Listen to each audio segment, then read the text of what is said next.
So once you receive any emails in your inbox, you can hover around on the contact area of that particular email, and you can see their details right here. So you can see those contact details, and you can copy this around, or you can open the detail view right here to see their detail.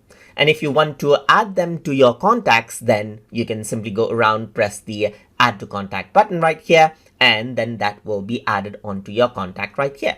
So I can go around over here onto, let's say, this person right here, or maybe this person right here. This is myself. So let me just go around onto, let's say, for example, this one. And if I want to add this person to contact, then I can go around, open up the detail view, and then click on this. But I've already added this onto contacts, so you don't see the option right here, but you can go around and edit out the contact right here. And you can change around the email address according to how you like.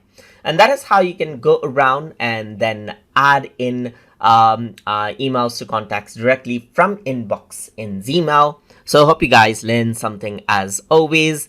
And as always, please like, comment, share, and subscribe.